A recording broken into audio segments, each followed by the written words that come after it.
Hey everybody, welcome back to MTG Spec. My name is Tom. Welcome back to another one of the binder tour videos. We're just going to slowly go through my binders because it's fun to look at binders. Who doesn't enjoy that? Especially a green binder here on Christmas Eve. Just going to have a nice chillax little video here. Alrighty. So, got a opening page that is all... They used to do insert cards that would advertise the set coming up, so the set starts with Laurelin here, goes through Dark Ascension. I think that's when I stopped tracking that stuff, or Dark Ascension is probably the last set in the binder. All right, got some Time Spiral. This set was a crazy throwback set. Had a lot of the original artists like Anson Maddox, Mark Tadine show back up. Rebecca Gay did that whole row. Beautiful stuff. Jaya Ballard was hot when she was a youngster. Oh my god, she's all old and decrepit now. This was a fun throwback. The Pharisian Interceptor, or the two-headed giant Euphorius could block two creatures, and this guy can block an additional creature.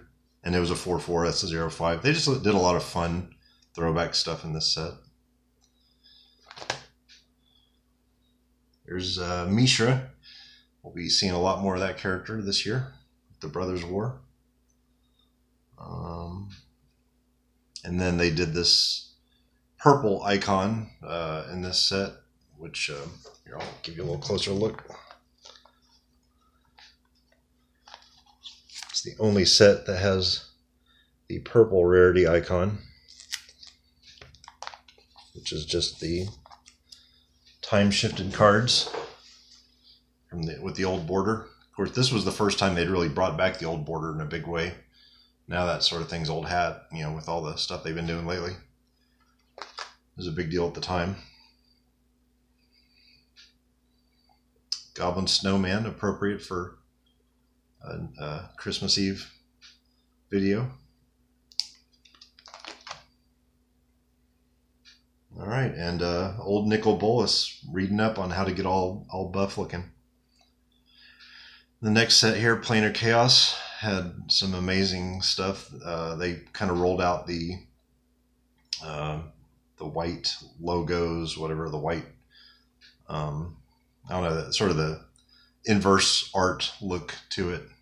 Damnation was a color shifted Wrath of God. Bog Serpent was a color shifted Sea Serpent. So all these things were color shifted. Healing Leaves was a color shifted Healing Salve. So it was kind of fun stuff. Good old Rada with her rock hard abs. Dryad Arbor was a crazy card.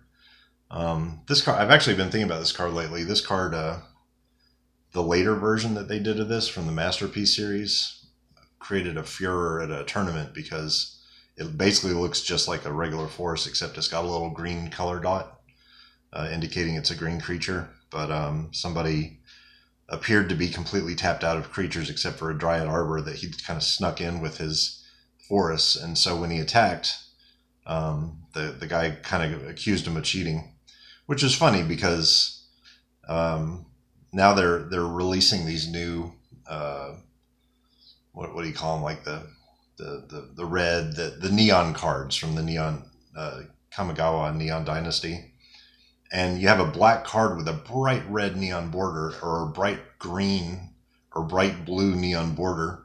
Like, to me, that's going to cause some of the same problems. Maybe that's just me. This was Ugin's first appearance. Ghostfire. Only those gifted with the Eye of Ugin, the Spirit Dragon, can see his fiery breath. It's funny how a throwaway bit of flavor text can lead to a major character existing.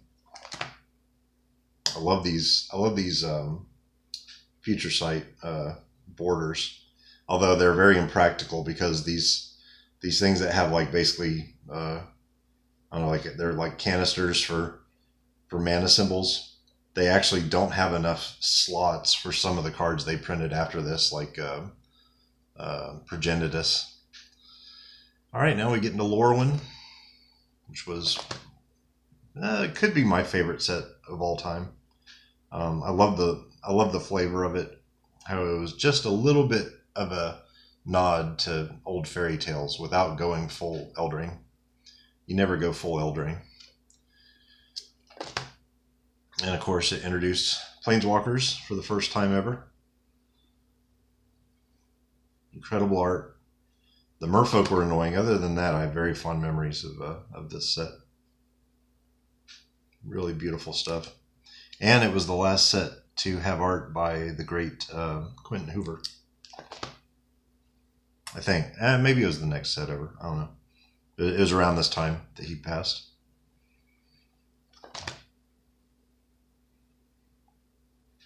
Goat Napper is legendary. What a great card. This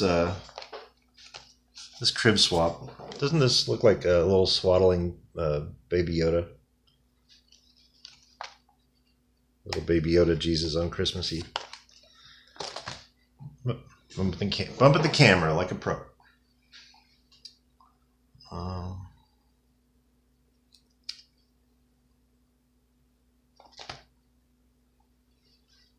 All right, here we have the very first version of Bitter Blossom from, what is this, Eventide?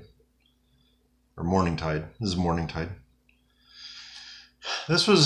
Supposedly this was the first two-part block, but in retrospect, everyone refers to Lorwyn, Morningtide, Shadowmoor, Eventide as a four-set block. It's weird revisionist history, but at the time this was strictly a two-set block.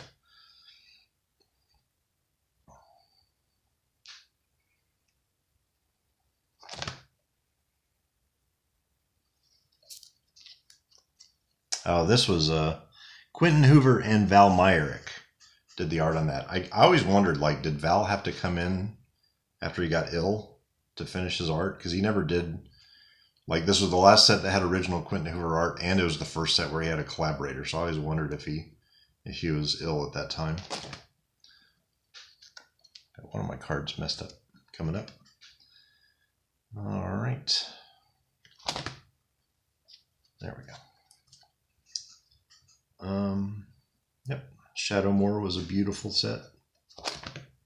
Very flavorful and cool. This guy's riding a giant bat. How cool is that? Got Una, Queen of the Fae. She was a heavy hitter at the time. Enchanted Evening's a pretty cool card. All permanents are enchantments in addition to their other types. Lots of shenanigans there. And of course, Reaper King, one of my all-time favorite cards. I have a Scarecrow deck that's got all these guys. Pretty much every Scarecrow printed except for Painter's Servant, which is like $100. All right. Moving into Eventide. This guy, Figure of Destiny, was a prototype card for a lot of stuff that came later, like the level up mechanic. Definitely an influential card. And then we get into Shards of Alara, which was the first ever set to have, the triple lands that come into play tapped. That was pretty cool. But also the first set to include mythic rares. And so we have the return of Planeswalkers. They'd actually disappeared for a few sets after Lorwyn. And we have the first ever color shifted Planeswalker. Johnny was mono white when he first rolled out, so that was kind of new. But yeah, you can see like these three, this guy, all mythic rare. A couple more mythic rares from the original rollout. And we get into Conflux, which had Child of Alara, Mirror Sigil Sergeant, one of the most forgettable mythic rares of all time. I think this common Lapse of Certainty counterspell is probably more notable than he is. But Progenitus, there he is with the two of each color. Pretty wild. And of course, Nicol Bolas, for the first time we see him in his crazy svelte dragon form. He's no longer the chubby weeb in the library. Now he's a total chud. All right, what else we got here? This was interesting. Alara Reborn, I guess. The first ever set that was all gold cards. So they had a lot of hybrid mana. Then we get into just incredible art. For me, the original Zendikar full art lands, like almost nothing in Magic touches it in terms of just absolutely stunning art. Love it. And it's got my boy Soren Markov. He reminded me of Alucard when he first came out from the Castlevania series. And now they got him playing Dracula and Crimson Vow, so I guess it's kind of come full circle for him.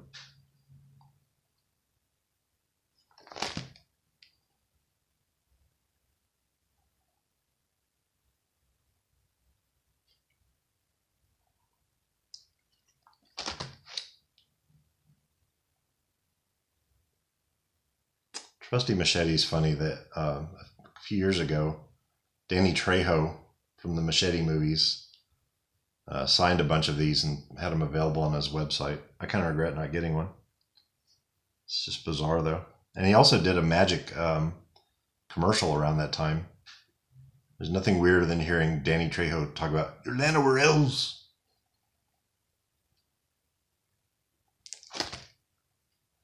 All right, now we get into Rise of the Eldrazi.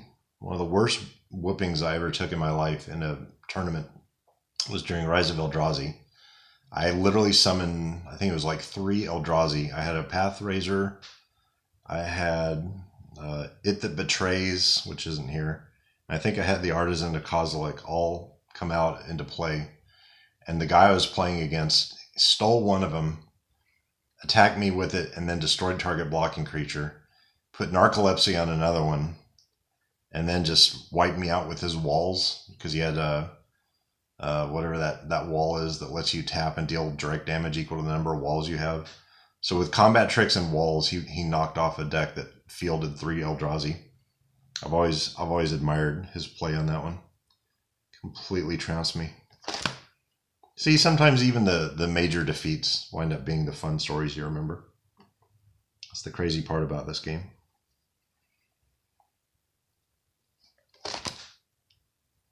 All right, and then we get into some crazy territory here. If there's anything I love, it's zero cast mana rocks and zero cast creatures. So I was a big fan of Scars of Mirrodin for that reason. Memnite was the card I'd been workshopping in my brain my whole life, I think. I thought I'd seen it when Dryad Arbor came out, but when they actually released a zero cost 1/1, I felt like the game had finally broken or something. Because I remember as a kid first playing, I'm like, wonder if they could ever do that. Like what would be the least penalty that they could do to get away with doing a 1/1 for 0? And turns out the penalty is 0. You just have it free. It takes up a slot in your deck. That's the penalty.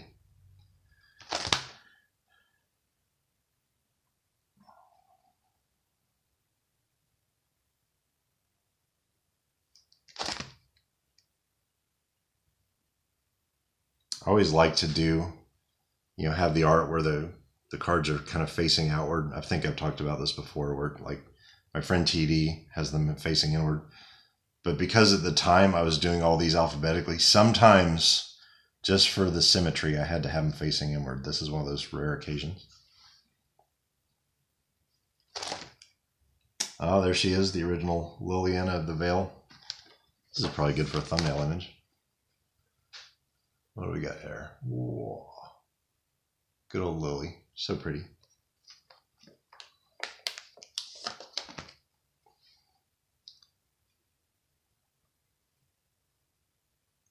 This was funny. The Grave Bramble was actually created by the guy who did Plants vs. Zombies, I think.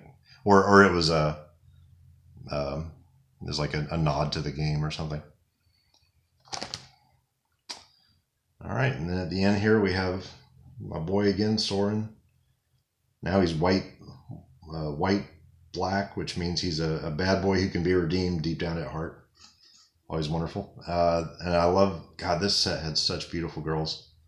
Thalia, Chosen Markov, even the Fires of Undeath, just wow, just incredible art. All right, well, that is Ye Old Green Notebook. Not a reserve list card to be found, but a lot of really cool, interesting, valuable cards, and fun era for me in Magic, one I'll always enjoy. I hope everybody has a lovely Christmas Eve. We'll talk to you soon. Okay, bye.